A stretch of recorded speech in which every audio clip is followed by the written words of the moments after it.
Maman Yaman de dire à sa fille que voici, que notre univers a un couvercle, qu'elle fasse attention.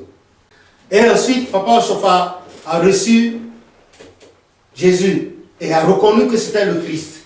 And then, Papa Oshofa received Jesus and recognized through him that it was Jesus.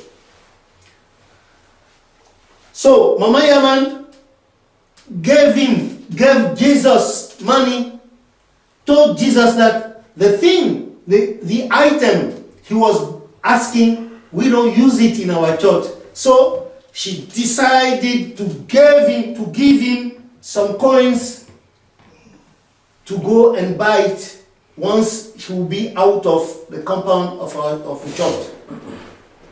He said, it's all right. It was on that occasion that Papa Oshofa appeared and guessed him and recognized in him that he was Jesus. So, il y a certains détails que je ne peux pas raconter parce que ça va être trop long pour la caméra. There are some points of that event I kept because of the time. But if you want to know more about that period, I beg of you, in the name of Jesus, try to find out this book. You have all the details. Vous aurez tous les détails de cette partie de l'histoire, avec le témoignage des trois mamans. Les trois mamans, Maman Yaman était là, elle a fait son témoignage. Maman Nyasunu, elle était là aussi ce jour-là, elle a fait son témoignage, plus notre maman elle-même, elle a fait son témoignage. Donc, vous avez les trois témoignages, c'est dans le livre. Nous n'avons pas le temps de voir, sinon j'allais vous montrer. Bon, et la grossesse que portait la maman Christine Oshofa en ce moment, c'est la grossesse de notre sœur Edith. Edith Oshofa. C'est la grossesse, c'était notre sœur Edith Oshofa qui était dans le ventre en ce moment. La grossesse que portait la maman dans le temps, c'était la grossesse de notre sœur Edith, la voilà. C'était la grossesse, d'abord la maman, la voilà encore, la maman est là. Voilà, c'était la grossesse de notre sœur Edith Oshofa que vous voyez régulièrement sur Internet. Donc, by that time, I was saying in French that the prophetess Christine Oshofa, who was the first who made Jesus clothed like a beggar in 1954 on the parish of Mapuko, first parish of Mapuko, she was pregnant, and by that time, inside of her womb was the fetus of Edith, our sister, our young sister you used to see on internet. Everybody knows. Glory be to God. Gloire à Dieu au plus haut des cieux. And so, the second daughter of the same woman was the 8 days baby. 8 days baby named Dora Oshofa. The second daughter of the woman, the same woman, the junior sister to Edith Oshofa, was that 8 days baby who sang in 1960 the song you all know. Jeka fope fumbaba Jehovah Olodumare Eleda Omunaye Toda Wasidioni. Number 377 in Yoruba, number 337. 377 in Yoruba and in Egun. 46 bis in French, 67. Remercions l'Éternel. At the same time, while our mom, Christine Oshofa, was bathing her 8 days baby. It was on a Monday of Pentecost, was bathing the baby to send her to the church for the naming ceremony. At the same moment, Papa Abiasi of blessed memory, I noticed that nowadays they don't talk anymore of Papa Abiasi. I'm sorry. They should talk of him. They should talk of Papa Abiasi because he was a great servant of God who followed Papa Oshofa everywhere since 1956. He joined Celestial Church of Christ. He was the particular Francophone secretary to Papa Oshofa. Blessed be his memory. I'm not happy because people are making nowadays telling story of our church, but they never mention his name. While the Holy Spirit gave us many songs through him. I will come on it later by the grace of God. Donc, en 1956, tandis que la même maman, Christine Oshofa, apprêtait sa fille de 8 jours, Dora Oshofa, la lavait pour qu'on l'envoie à la paroisse. C'était un lundi de Pentecôte pour lui faire la présentation, la cérémonie de présentation que vous appelez sortie d'enfant. Le Saint-Esprit est descendu sur le bébé de 8 jours. Que voici, là elle a grandi, Dora Oshofa, et elle s'est mise à chanter remercions l'Éternel, Jéhovah le Créateur du ciel et de la terre, qui nous garde jusqu'à ce jour.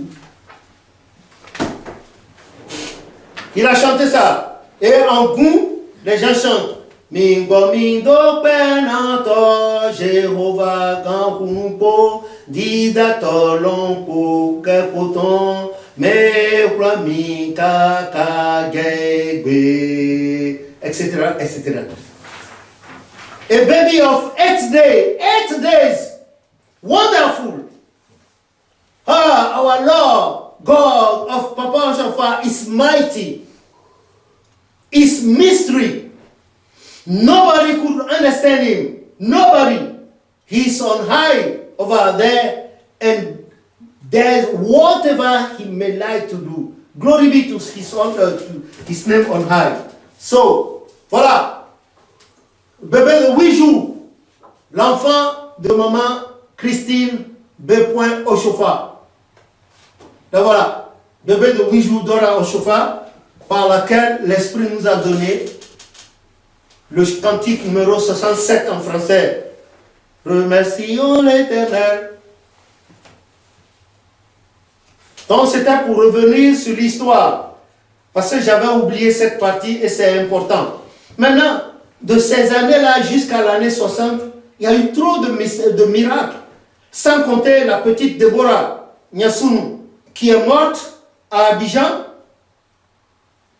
qu'on n'a pas pu enterrer le même jour. Et le soir, les anges ont dit de chanter. L'Éternel a demandé qu'on chante cette chanson-là toute la nuit, que l'enfant va revenir à la vie. Et c'est effectivement, aux premières heures du lendemain, le cadavre a éternué. Et le bébé est revenu à la vie. Alléluia. Et tout le monde était content. Ce bébé-là vit aujourd'hui. Ce bébé vit aujourd'hui. Et doit avoir 60 ans. Ce bébé-là a aujourd'hui 60 ans. Ce bébé a aujourd'hui 60 ans. Et plus, sinon 62 ans. Que le nom de l'Éternel soit béni. Amen. Voilà. Donc, I have many to tell about wonders God did in our church since those years up to 1960-61. I don't have enough time to tell all. That's why I'm just telling them short. Okay. ce sur quoi nous allons le plus revenir, c'est la mort de Papa Nyasunu. En 1966, durant le pèlerinage le 25 décembre 1966, après le culte du matin au pèlerinage à Sévère, devant tout le monde, Papa Nyasunu, Papa Oshofa a appelé Papa Nyasunu et a posé sur lui son quadricorne. Voilà. D'abord en 64, le 25 décembre 64, il y a eu ça. Cette photo, nous la tenons du CNRS de France. Là-dessus, vous pouvez reconnaître banalement Papa Oshofa, Papa Nyasunu, visionnaire Paul Manforican. Il était simple visionnaire en ce moment. Nous pouvons reconnaître à Lopo et une dame là qui portait une grossesse de près de 7 ans. Et à côté, c'est Papa Nyasunu. Vous voyez, il était le seul Seigneur évangéliste. Le seul. Il n'y avait pas deux. Quand Papa Oshofa a prié pour la dame, elle a accouché le bébé. Grossesse de près de 7 ans. Elle a accouché le bébé qui a vécu un peu, qui est mort. Mais de mille manières, elle a accouché. I have to recall you this picture. It is not a picture from our church. I've been given by the National Center of Research on Africa, Culture and Development. They call it CNRS. You know, they wrote about our church, but many of the scripture were wrong. So through the book, God helped me to write about Celestial, about our story. I went there to meet them, we discussed, I gave them the book. This picture, they took it during the pilgrimage of December 1964. You can recognize the prophet, Papa Oshofa. You can recognize Papa Nyasunu. He was the only one, the first and only one senior evangelist on that time.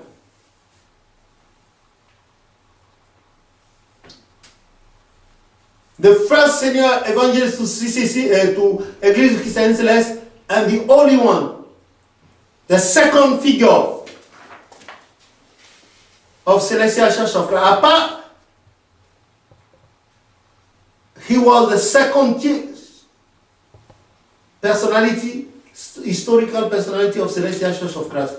No one else. So, what people are writing is not fair.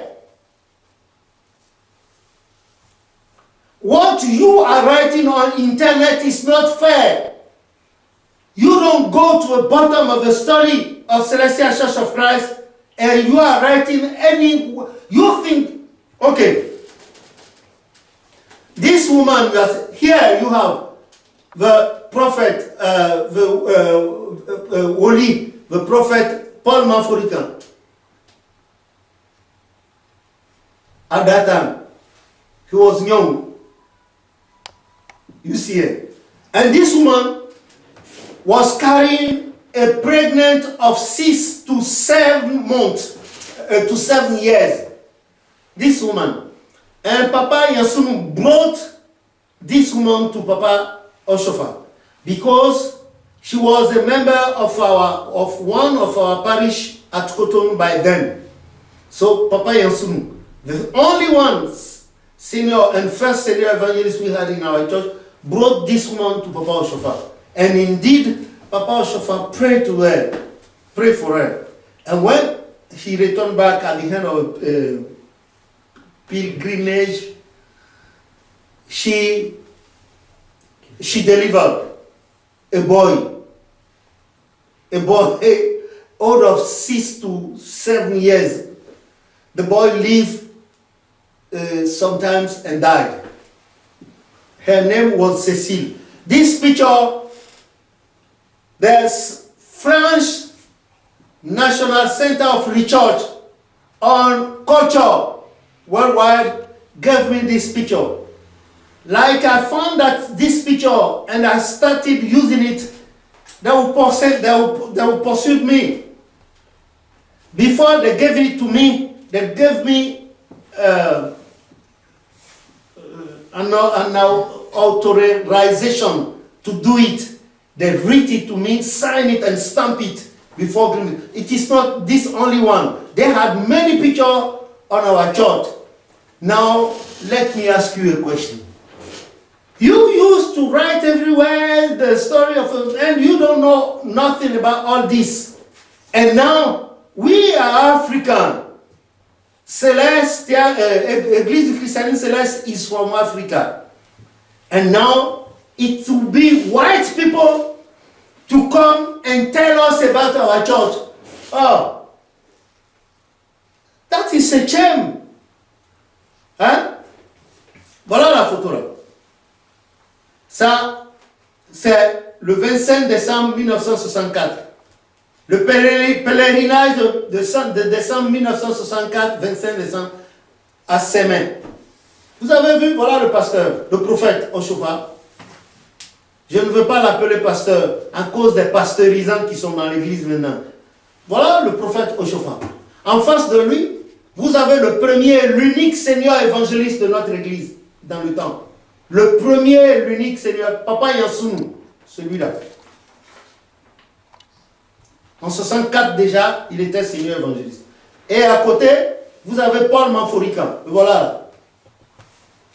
Il était simple visionnaire. Et là, vous avez Alopo. Et ici, vous avez la dame, elle s'appelait Cécile. Elle portait une grossesse de près de 6 à 7 ans. Elle était sur l'une des paroisses à Cotonou et Papa Yansounou l'a amenée vers le prophète. Le prophète a lui a imposé la main, a prié pour elle. Quand elle est rentrée à la fin du pèlerinage, elle a fait l'enfant. Et peu de temps après, l'enfant est mort.